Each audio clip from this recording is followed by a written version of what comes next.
married journalists Peter Baker and Susan Glasser, and America's Book Club host David Rubenstein viewed artifacts from the Library of Congress's collection relating to other husbands and wives who are also professional partners. So what you have here is from the Ruth Bader Ginsburg papers, from the ACLU portion. This is Moritz versus Commissioner, which is not one of the cases she argued in front of the Supreme Court. It actually preceded that, went to the U.S. Court of Appeals 10th Circuit. Now, but Marty, who was Marty Ginsburg, her husband, was a famous tax lawyer, and brought her this case, which initially she dismissed as, I don't read tax law. But then she looked at it again and realized it's a really good case. It's basically about a man who's never married, but he's taking care of his mother and trying to get a tax write-off for the care.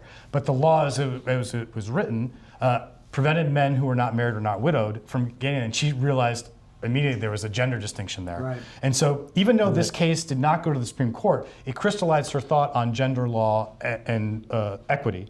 And you see here, these are the oral arguments she used in Moritz. Now she wins the case, and you can see the 14th Amendment. These are her annotations. What's critical about it is that as she goes through the case, she realizes the broader scope of it, and she appeals to Marty Wolf, who was leading the ACLU, and you see here in this letter, he wouldn't let her on the case for Reed versus Reed, which was another case that did go to the Supreme Court in 71 and was decided in 72. And you see here, she says, is it time to have a woman on the case? Question mark, question mark, question mark. 3 question marks.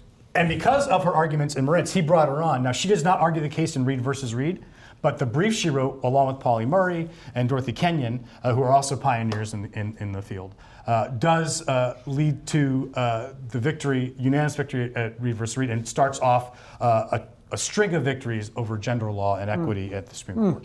That's so cool. Okay. That's pretty amazing. Now, Moynihan, you know Moynihan? Yeah. Are you guys familiar with Elizabeth Moynihan? Of course. So she just passed about a year ago. What's less known about her is that she actually ran all his Senate campaigns and was his major policy advisor. And what's interesting here, this is his 76 campaign, his initial campaign in 76. And you see there's her on the campaign trail, but there's also her making lasagna bolognese, so kind of doing the double, yes, I'm a homemaker, but I'm also a woman of the world, pushing through this campaign. And this is her itinerary for when she's going to Buffalo. Now, you know she's talking to chambers of commerce, women's groups, and at the top you see Tim Russert, because that's where he got his start, is on the Moynihan campaign. Yeah, people forget that. And at the end, when she dies in her obituary, Lawrence Donald was commenting, because he was one of his former chiefs of staff, said, Pat's legacy is really her legacy, because he ran everything by her, and she was a lobbyist on his behalf in the Senate as well. Oh, really? It makes me think of all the, Eleanor Roosevelt traveling around New York State on behalf of her husband's gubernatorial campaign. Absolutely. Something about New York. So the first set of papers that we have here are from the Ronnie Antarctic expedition, and what the Ronnies were doing is that after World War II, they are going to Antarctica. They're going there for a geologic and geographic expedition, and they're trying to map out parts of Antarctica that had not been seen before, including the Weddell Sea coastline. And Jackie Ronnie has local ties here. She's from Baltimore, Maryland. Ends up doing her bachelor's degree just up the road here at George Washington University. She joins the expedition because Finn Ronnie, his native language is Norwegian. So he needs somebody who is going to be able to write articles, actually for the New York Times, as you'll see over here, these articles are going to be syndicated. So they're writing articles back, reporting on what's going on with the Antarctic expedition. And once they return home, you can see here, even their dogs become very famous as in advertising dog food. Wow. This is one of the areas where Susan and I have somewhat different aspirations. One of us would like to go to Antarctica, and the other one does not want to go very far. It's a beautiful place here, and Jackie actually becomes one of the first women to overwinter in Antarctica. Wow! So she ends up, she and her husband end up in about a 10-by-10 office where they're also sleeping inside of their office. So imagine just working with their spouse back to back for an entire winter with no sunlight. That's showing that because it's a husband and wife working together. Absolutely. We never got it quite like that in Moscow. That's true. It was cold. We had a little more living space, luckily. And here's another example of a husband and wife team that are working together and changing the world. Here we have the von Neumanns, John and Clara von Neumann. They're Hungarian Americans. They come here during the 1930s. And up here we have a passport. In 1938, they get married. It is in Hungary. So Clara is in Hungary, and she has to get out somehow. And John von Neumann has to pass through Nazi Germany. As a Hungarian Jew, he has to pass through Nazi Germany. So you see the stamps here as they have gotten married and are trying to leave the country. And one of the things that they do after World War II is that they're really influential in working on the Monte Carlo method, which is a mathematical way of simulating probability. And these are some of the early probability simulations and how it's going to get programmed. So John von Neumann is a mathematician. He's working on sort of the equation side of it. Clara von Neumann is a brilliant programmer. She's one of the first female computer programmers. And so she's physically programming many of these things, and she's an early developer in the field of computer programming. Amazing. Yeah, I think I would understand Hungarian, but They had a daughter. She was the former chief economist for General Motors. She was on the board with me at the Institute for Advanced Study. She passed away about a year or two ago. Very smart woman, obviously. Good genes. Georgia O'Keeffe, wow. The last things on the table are from the worlds of art, design, and theater, and the creative partners are Georgia O'Keeffe and Alfred Stieglitz, Charles and Ray Eames, and then Jessica Tandy and Hume Cronyn. So what we're emphasizing here is the ways that Stieglitz and O'Keeffe collaborated and also worked independently. And after they married in 1924, they married in a civil ceremony in New Jersey, where John Morin and his brother-in-law were the two witnesses. And he showed her work at the Intimate Gallery in the 20s, and then most prominently at an American Place Gallery, which is what he operated until he died in 1946. And they got into a pattern where they were living in the Shelton Hotel in New York, and they stayed there in the winters and went to his family compound in Lake George in the summers and invited many artists and writers to come and stay at Lake George with them. This is a photograph by a photojournalist, Kurt Severin, who did a lot of work in Latin America and Russia, but this is a portrait of her working with shells in her New York apartment. So she would travel to Bermuda, to Maine. She'd collect shells, she'd collect the bones of famous skulls from New Mexico, but she wasn't necessarily painting the paintings in those places. She brought them back, and many of those paintings that are famous to us were painted in New York. And when he showed her, this is a beautiful artist statement she did after she'd done a commission for Dole Pineapple Company in Hawaii. And she painted the Yao Valley and some of the famous flower paintings. She had earlier done the large flower mural for Elizabeth Arden Studios in New York. And for her, that was branching out, where she was getting her own work as opposed to being shown by him and being promoted by him. Right.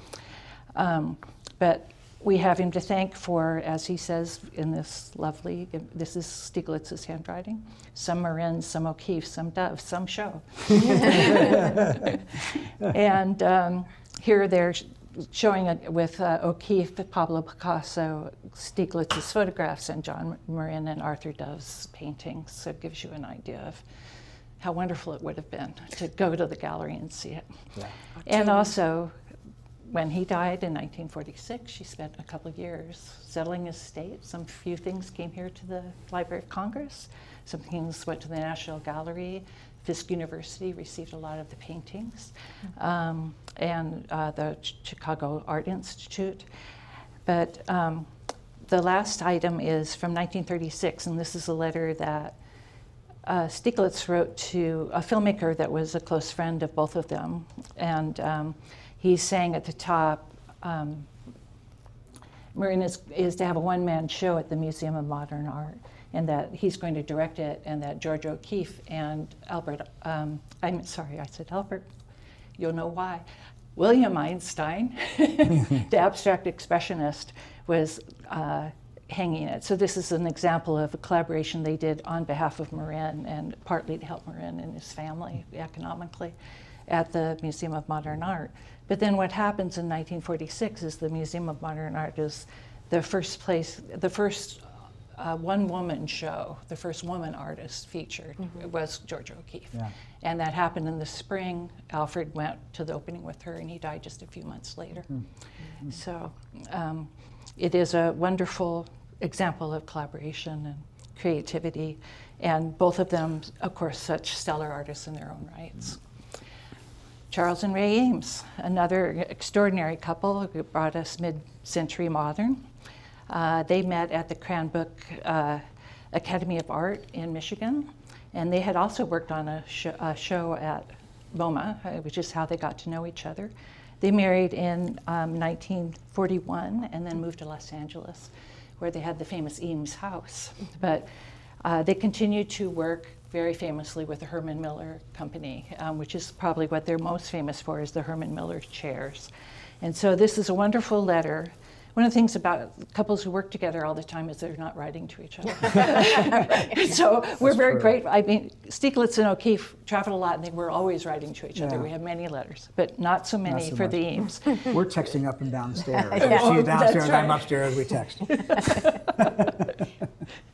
And you can see one of her strengths was she studied as a graphic designer at Cranbrook, and she continued to do graphic design.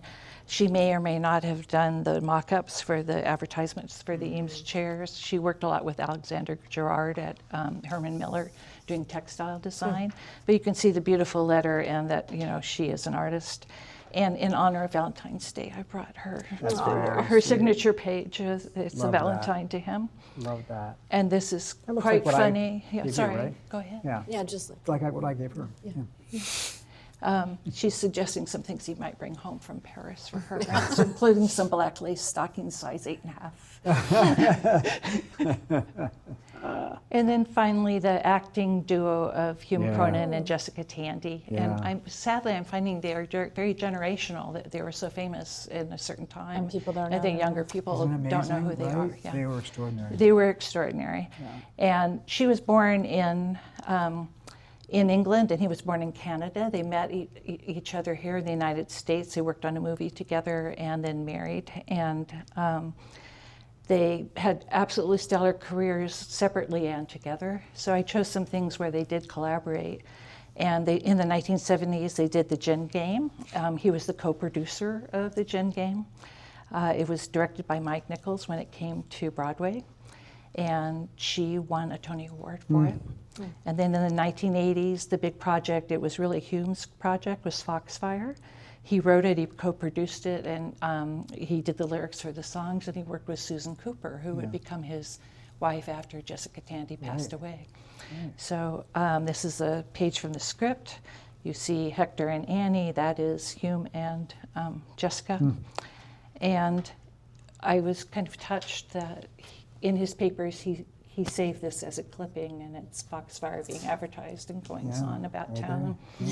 So he'd made the New Yorker. He was it's a big time. What I love about this is it reminds us how much the Library of Congress has that goes beyond politics and diplomacy and big, news. It's actually about America writ large. Right? That's right. We're Renaissance In collectors. all of its ways. And sometimes we thank Thomas Jefferson for that because he also was a Renaissance sort of, his interest in technology, invention, fine art, cooking, all these things.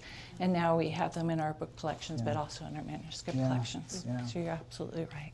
That's inspiring. That's wonderful. Wow, this is wonderful. Thank you so much. It's really inspiring. Very thoughtful. Well, but you should have a collection of them. I was going to say, if you have anybody in mind, we